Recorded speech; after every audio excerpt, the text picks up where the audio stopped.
Retcons, changes, the unexpected, these things that happen that you kind of just feel in your bones. Sometimes they're actually good, sometimes they're maybe not so good, but to be fair to Blizzard, Warcraft is getting on a bit, so it's no surprise that Shadowlands is looking to fill in a lot of grey areas, that it changes our perspectives on things we maybe thought to be true, and on the whole, attempts to expand WoW's lore. I mean, hey, just look at Sargeras. He went from a demon to a space demon primus to a fallen titan to, what? An arrogant dickhead who maybe got manipulated by the jailer and a bunch of dreadlords? Whew, it's quite a lot. In that sense, Legion was kind of like the finale of Season 1 of Warcraft. It put all of those things to bed for a while. Season 2, though, is this crazy, wacky, cosmic time. I mean, just in this video, you're going to see double Uthers. Who saw that coming? Also, double displates. I don't know, did you see that coming? Maybe you did. They are our sponsor, and if you follow my link down below in that video description, and you use the promo code PUMPKIN, you will get 36% off. Yeah, that's pretty sweet. And I mean, man, right? Look at this lovely Witcher concept art display. Isn't it so nice? Also, here's our old meeting space for the Game Dev Studio, and here's our new meeting space. Hey, look sharp. And all I had to do was slap magnets on the wall and put the display on the magnets. That was it. And for that, the team are working on a science fiction project that you will hear about in early 2021. So I thought that the Hubble piece would be a perfect fit. Of course, though, I mean, you're on this channel, you probably like Blizz. If you like Blizz stuff, Displate have got the license. Now, they're all high quality metal prints. I love the matte finish in particular. It's real smooth, real premium looking, love it. And what's great about it is you can just swap around, you know, to customize your place so easily. It's perfect for renters like me. They're also great to artists. They plant a tree for every cell, which is pretty awesome. And, well, we're going to be doing a special thing with them soon. And also, they pass on 20% of your purchases back to us for the week after this video. It's quite the win-win, isn't it? So, a big thank you to Displate for sponsoring and supporting our team. And with that said, let's get into the video. Let's talk about these retcons. During BlizzCon 2019, Steve Denuser altered Chronicle's level of canon by telling us that Warcraft Chronicle was from a Titan and Titan-aligned perspective. Of course, everything is written from someone's perspective, but Chronicle, at least initially, was announced as very much being a project to solidify World of Warcraft's lore, to get it all written down firm in one place. That is, in fact, what the printed foreword of Chronicle Volume 1 says. So really, Chronicle was never planned to be a Titan account. Chronicle really was always planned to just be the definitive lore book. That now is something that is open to a lot more interpretation.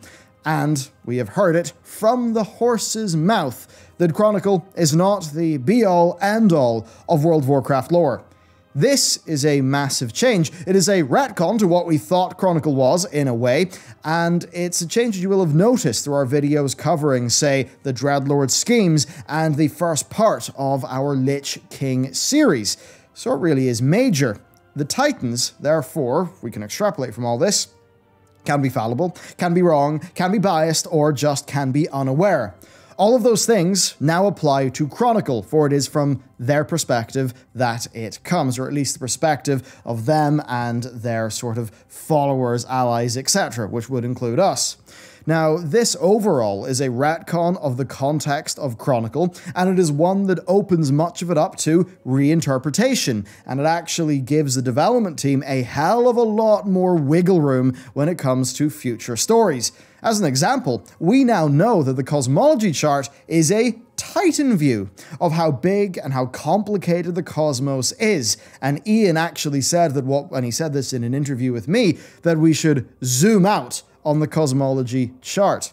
And if you've not seen our recent coverage of the in-game book, Enemy Infiltration, then, well, you really should, because in that you will actually see how the fall of Sargeras was likely engineered by the jailer. That is something that reinterprets the events of Chronicle in a way where they weren't really presented within Chronicle, but it actually gives us a new meaning behind it, a new sort of origin point for that cult of dreadlords that Sargeras met on that fateful day, on that fateful world. You know, that now we sort of know the Void Lords are not the big bad of the Warcraft setting, a Sargeras 2, but rather they are another antagonistic power in the universe, a universe where the cosmic powers are all vying for dominance.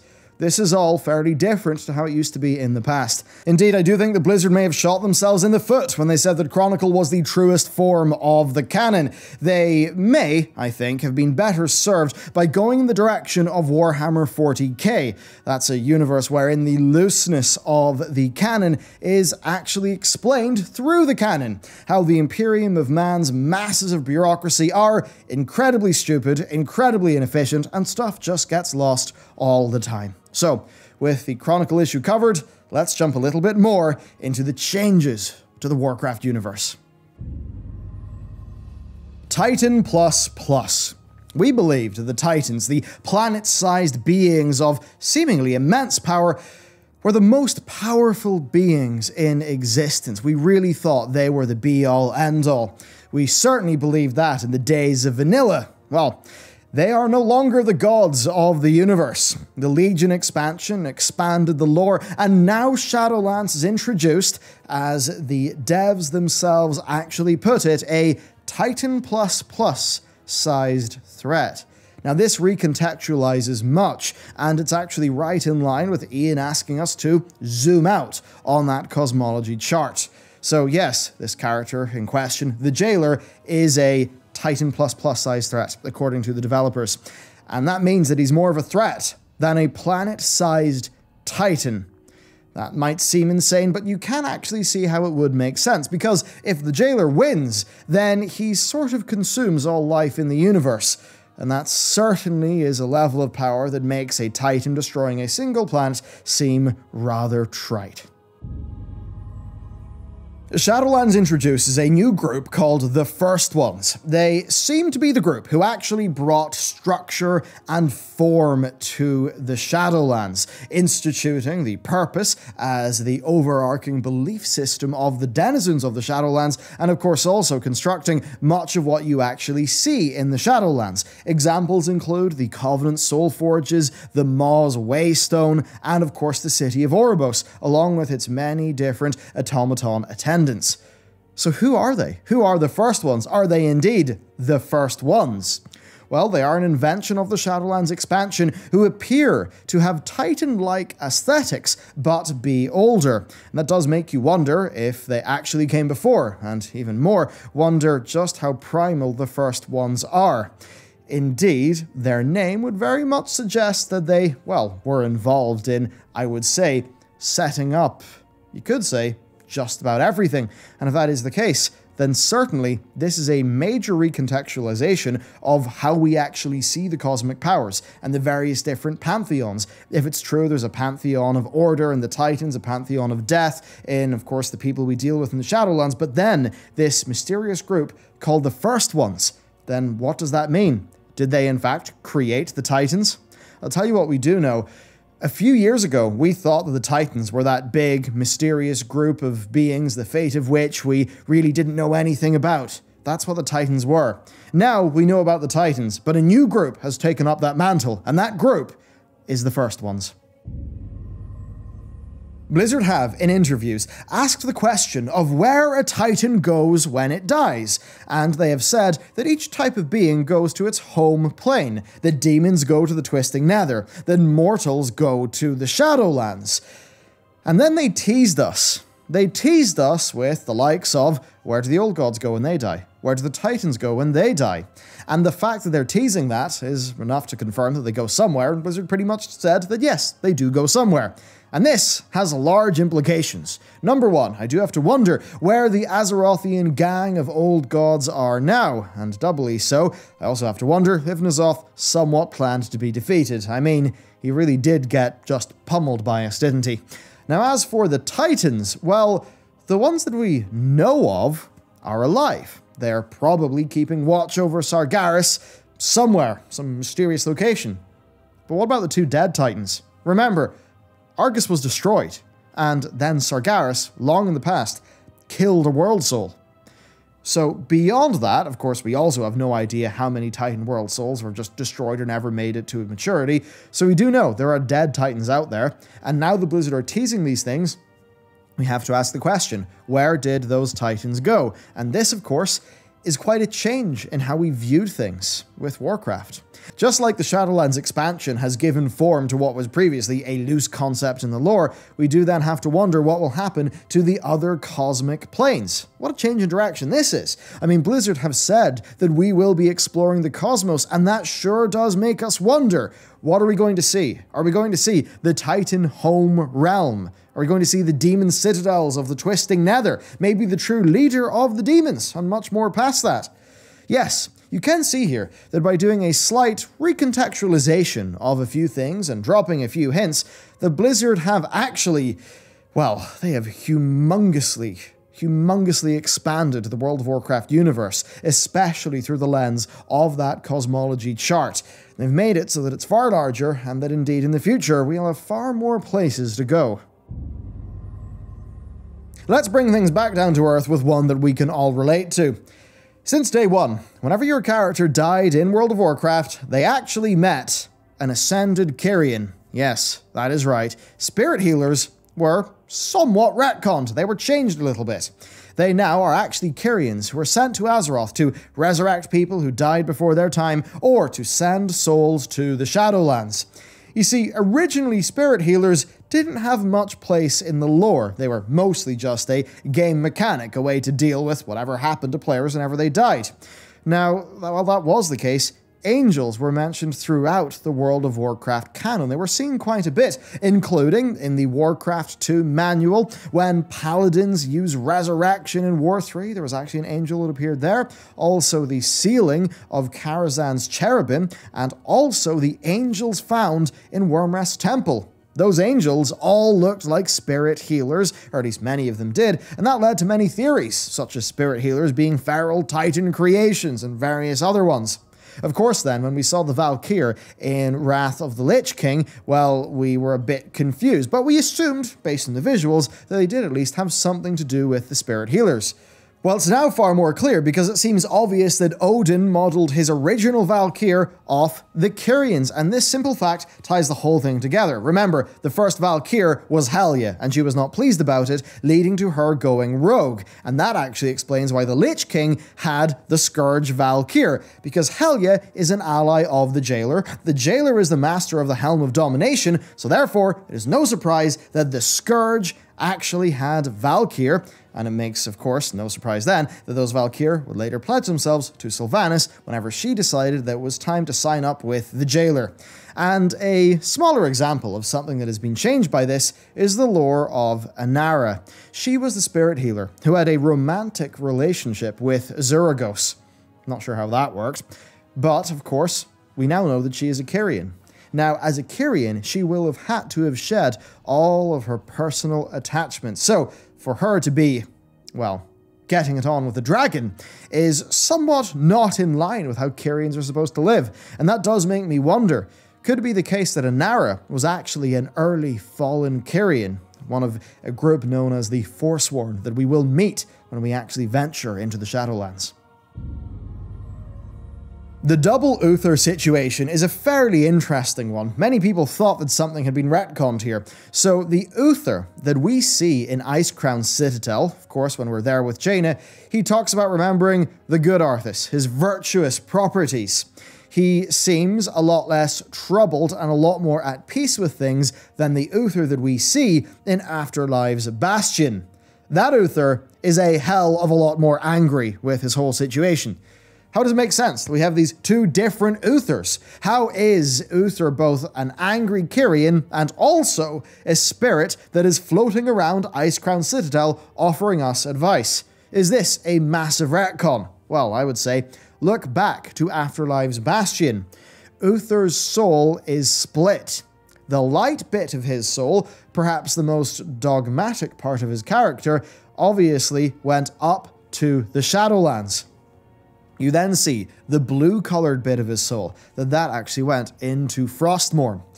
Now, that's clearly the version of him that we meet in the Halls of Reflection. And technically speaking, this is a hard retcon from Warcraft 3, where obviously Uthers' soul was not split in two when Arthas killed him, but it is actually fairly interesting because while it initially looked like a retcon, the split souls is actually, well, it's an explanation of what's going on. So then we have to wonder, what happened to the fragment of Uthers' soul that we interacted with in Icecrown Citadel? His soul was obviously split as shown in Afterlives, so where did the blue part of his soul go whenever the sword was shattered? Will the split souls of Uther actually be reunited, and will that bring Uther peace?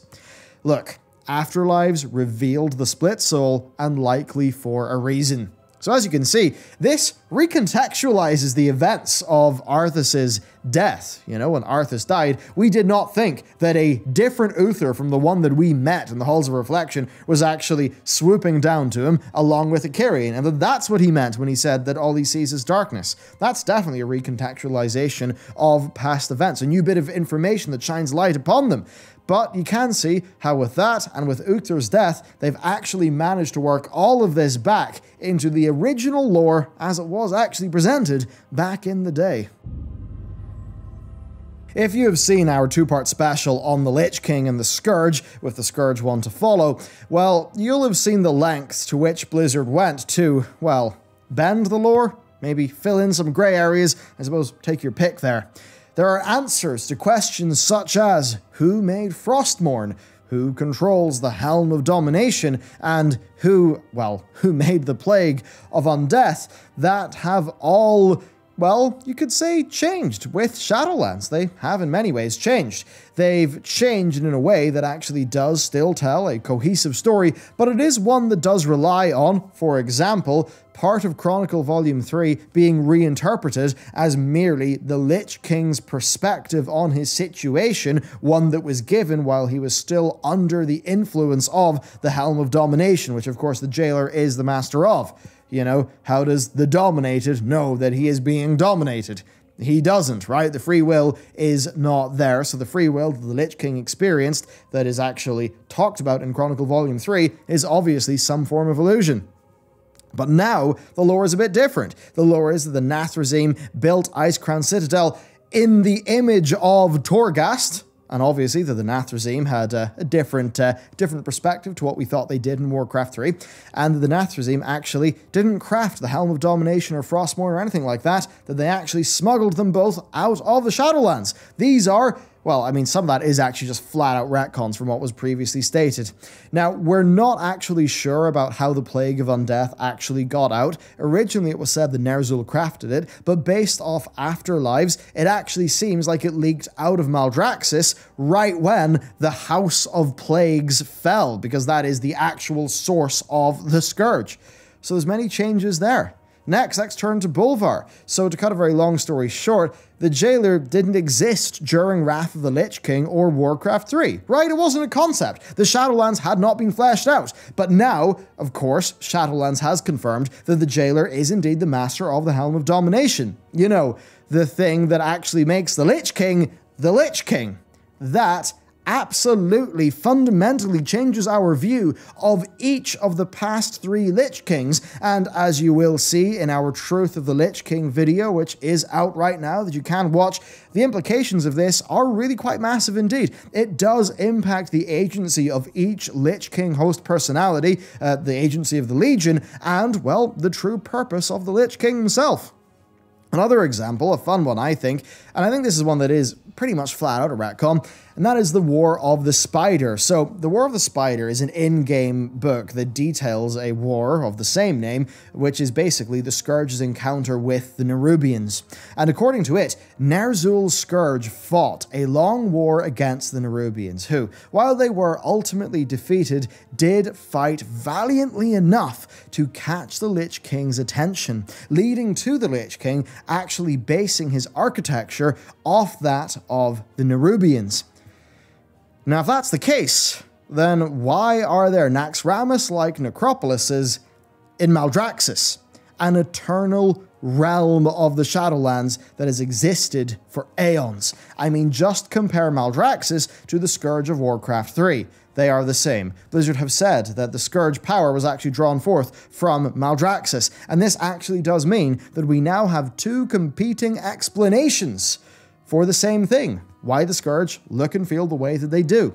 Was it Nerubian architecture, or was it ganked from Maldraxxus? Well, usually when things like this happen, what we have to do is take the most modern lore as the number one in terms of precedence, and that does mean two things. Either, sorry Nerubians, you're less important now, or could there be more to the Nerubians? Did they have access to the Shadowlands? After all, they were deeply mysterious and tied to the old gods, so maybe what appears to be a retcon now could be expanded upon in an interesting and novel way in the future.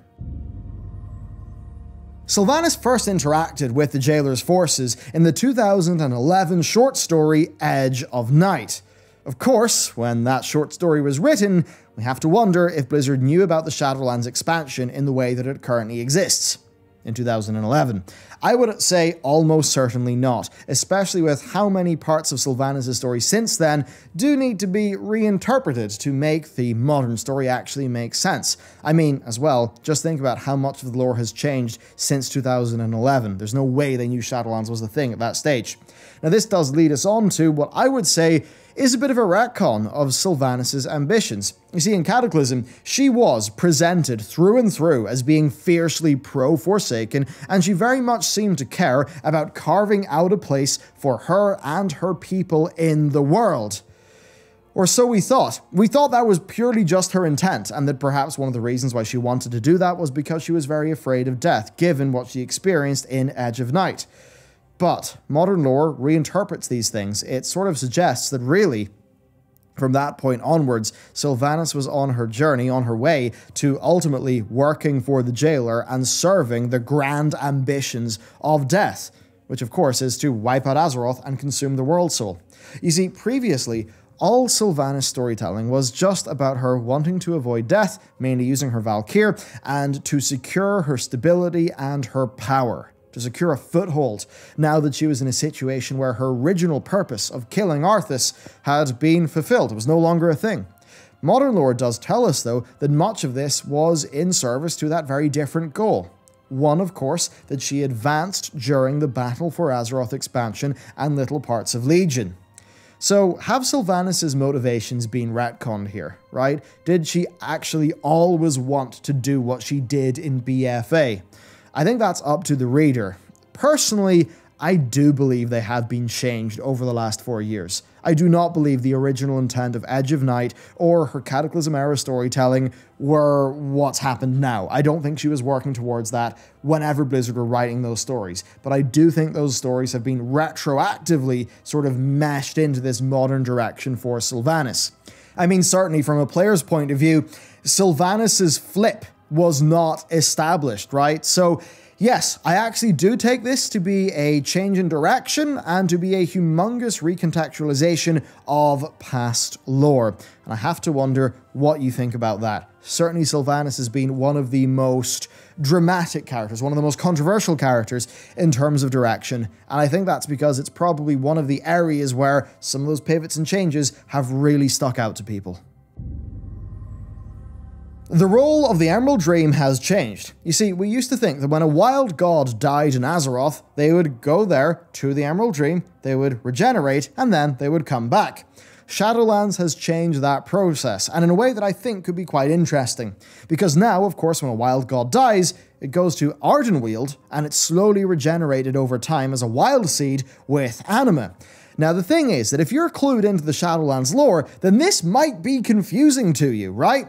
You'd think that by being part of the primal force of life, that these wild gods would go to the plane of life when they die. You know, the Emerald Dream. Well, we are told that the Shadowlands are for mortals. So how does it make sense that Ursoc goes to the Shadowlands? Well, let's have a little think about this. Let's think about the lore. Originally, what was Ursoc? He was a bear. Ysera. She was a dragon. They were mortal animals, and that means they naturally belong in the Shadowlands. Now, those characters were uplifted into a new form, a new existence, by the force of life, likely, of course, via Aenar and via Freya. But then you do have to wonder, well, why do they not go to the plane of life? And that's where I think that what's happened is that there's been some sort of bargain struck between life and the pantheon of death. And I think that is a bargain that has resulted in the wild gods, who are, when we think about it, agents of life on the mortal plane. I think that's why they actually are regenerated in the Shadowlands and then returned to the Emerald Dream. Fundamentally, they are mortal beings, so they have to go to the Shadowlands when they die. But then it's been set up that the anima goes into their wild seeds, and then they go back to the Emerald Dream. I actually think, and especially given how the Winter Queen seems to be an extremely powerful and extremely mysterious character, that some sort of bargain has been made. Either way, this is a major change in what we believed when it came to the life cycle of characters like Ursoc and Cenarius. And do remember, while it said that Cenarius is the son of Elune, that is the night elf-like belief system. Of course, there's a different belief system for the Tauren, and I would say likely it's not that, and that's why he would also, of course, go to Ardenweald. But anyway, no matter what, it changes our perspective on that. And I think what will matter to the big sort of scope of the lore is less about what happens to the wild gods and more fundamentally what it means that these agents of life who are beings of mortality, because that's, you know, their base realm, because they were just regular old animals. I think the fact that they have some sort of process going on between the plane of death, the plane of life, and the mortal plane, I think that will be expanded upon in the future. And finally, on the nature of the Shadowlands and the afterlives that characters experience. We've always known about the Shadowlands, right? But it was this nebulous place that souls went, and that was about it. The only way we really experienced it was limited things like the Death Knight starter zone and as a grey filter whenever our characters died. Further back in Warcraft's lore, though, there were references to souls going to the Twisting Nether, and even references to heaven and hell in the RTS games. But there is no hell, there is no heaven, and only demons go to the Twisting Nether in the Warcraft universe. So overall, it is a major change that we now know, basically, that the afterlife does exist and that it is relevant and important, and that the afterlife is something that if it goes wrong, well, it could spell doom for, well, I guess, life itself, right? That's a pretty major change to things, and it just does go to show that we're not really just a bunch of dudes in Westfall fighting bandits. Now we are part of this grand cosmic sort of cycle, and that is a massive change to how we viewed our place in the universe, and even the place of those who are dead in the universe. It really does change how you think about Warcraft. Okay, so there you have it. Shadowlands retcons are less about saying X event didn't happen, and they're far more about massaging the old to fit the new and to expand the new. And, you know, some of these things are retcons, they're retroactive continuity in various different forms. Some of them are recontextualizations that maybe went against our understanding of events at the time. And I will say, I'm not sure that all of these are for the best, but I do think that many of these changes are being made with a good sort of place in mind. They're being made for pragmatic reasons, for the health of the game, and I do think that many of these will pay dividends for years to come as we explore the more expanded and wacky cosmos of Warcraft. And I know that when you click on a retcons video, you're expecting me to say, oh, X event from the past didn't happen, bad, or whatever. But no, it's less about that, and this video is more about just being like, wow, here's all these ways that stuff is different to how it was presented to us in the past. And I think as you look forward to the future World of Warcraft expansions, I mean, let's just say, in 6 years' time, come back and watch this video, and I think you'll really see how many of the changes alluded to here will have mattered for the future of the game. Of course, though, for me, the challenge is keeping it all grounded. I don't know about you, but you know, I'm not above killing bandits and baking pie in Westfall. Those are the things I did initially in World of Warcraft, and I know that when I go through this video, and I know that when I look at the analytics and the retention graph in this video, that when it gets into the big sort of timey-wimey academic, oh, let's bring out the cosmic chart, that's not going to emotionally resonate with viewers. And I do know that if you're actually sticking around and you're hearing my voice right now, that you're a pretty hardcore lore person like me. A lot of the people who are really just there for having a fun MMO, a fun RPG with their friends, killing some bandits, killing the bad guys, baking some pie, that a lot of this will, and when I say go over their head, I don't mean that in a sort of a cruel way or anything like that. I mean that it won't matter to them emotionally, so they won't really care that much. And that's why I think the whole thing here is, it's all about making players care and about making these changes and these very grand scale things actually be grounded and matter to people on a personal, emotional level. Shadowlands as an expansion has, as you can see in this video, painstakingly taken hundreds of minor references to the afterlife, and it's brought them all together into one thing. It's taken Sylvanas' experiences in Edge of Night, and it's used that as a starting point, you know? It's taking the Lich King lore and putting a malign, ageless intelligence behind the whole thing. It's making minor death deities like Muzala, right, who's just some dude on a tablet in Zul'Farrak back in Classic, and it's made him an integral player, right, part of the Jailer's plan. I mean, that really does recontextualize how we thought about so many of these things. So there you go, times are changing. Chronicle is a Titan account and a lot more things are open to question. I've got to wonder, what are they going to change next and what's that going to mean for the lore? Certainly, it's going to be exciting to keep up with, and hopefully we don't burn our brains out trying to work out what Blizzard are actually trying to do. That's it for me. Let me know what you think in that description or comments, whatever, down below. Be a bit worried if you had access to the video description, because that would mean that you would have hacked my account. Anyway, you get the point. Thanks for watching. See you next time.